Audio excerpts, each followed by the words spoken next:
नमस्कार, स्वागत है आपका हमारे YouTube चैनल सिल्वर स्टोरी में। जिस देश में गौमाता के रक्त का एक भी बिंदु गिरता है, उस देश में किए गए योग, यज्ञ, जप, तप, भजन, पूजन, दान आदि सभी शुभ कर्म निष्फल हो जाते हैं। नित्य प्रति गौ की पूजा, आरती, परिक्रमा करना चाहिए। यदि नित्य न हो सके तो गोपाष्टमी के दिन श्रद्धा से पूजा करनी चाहिए। गाय यदि किसी गड्ढे में गिर गई है या दलदल में फंस गई है तो सब कुछ छोड़कर सबसे पहले गौमाता को बचाना चाहिए। गौ रक्षा में यदि प्राण भी देना पड़ जाए तो सहर्ष दे देने से गौलोक धाम की प्राप्ति होती है। गाय के बछड़े को बैलों को हलों में जोतकर उन्हें बुरी तरह से मारते हैं, कांटी चुभाते हैं, गाड़ी में जोतकर बोझा लादते हैं, उन्हें घोर नरक की प्राप्ति होती है। जो जल पीती और घास खाती गाय को हटाता है वो पाप के भागी बनते हैं। यदि तीर्थ यात्रा की इच्छा हो पर शरीर में बल या पास में पैसा न हो तो गौ माता के दर्शन, गौ की पूजा और परिक्रमा करने से सारे तीर्थों का फल मिल जाता है। गाय सर्वतीर्थमयी है, गौ की सेवा से घर बैठे ही 33 देवी देवताओं की सेवा हो जाती है। जो लोग गौ रक्षा के नाम पर या गौशालाओं के नाम पर पैसा इकट्ठा करते हैं और उन पैसों से गौ रक्षा न करके स्वयं ही खा जाते हैं, उनसे बढ़कर पापी और दूसरा कौन होगा। गौमाता के निमित्त में आए हुए पैसों में से एक पाई भी कभी भूलकर अपने काम में नहीं लगानी चाहिए। जो ऐसा करता है उसे नरक का कीड़ा बनना पड़ता है।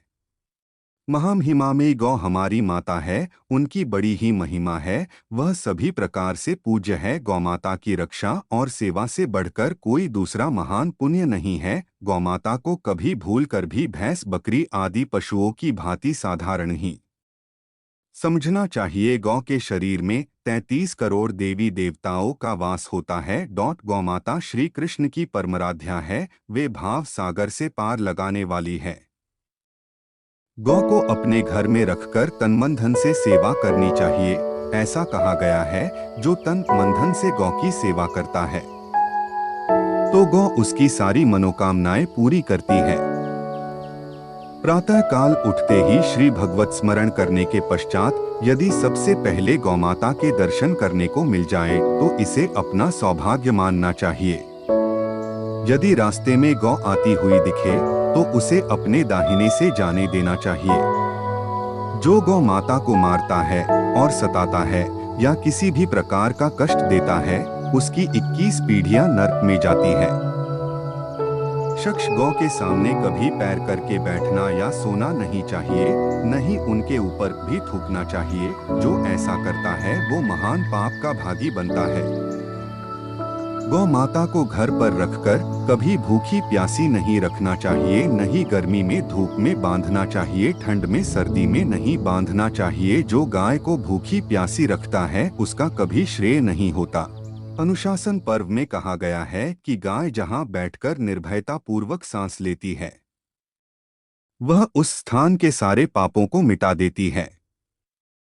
अत्रि संहिता ने तो यह भी कहा है कि जिस घर में सवत्सा धेनु नहीं हो उसका मंगल मांगल्य कैसे होगा। गाय का घर में पालन करना बहुत लाभकारी है। जिन घरों में गाय की सेवा होती है ऐसे घरों में सर्व बाधाओं और विघ्नों का निवारण हो जाता है।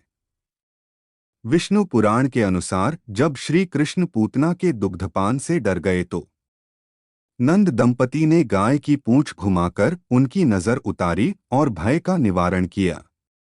कूर्म पुराण में कहा गया है कि कभी गाय को लांघकर नहीं जाना चाहिए।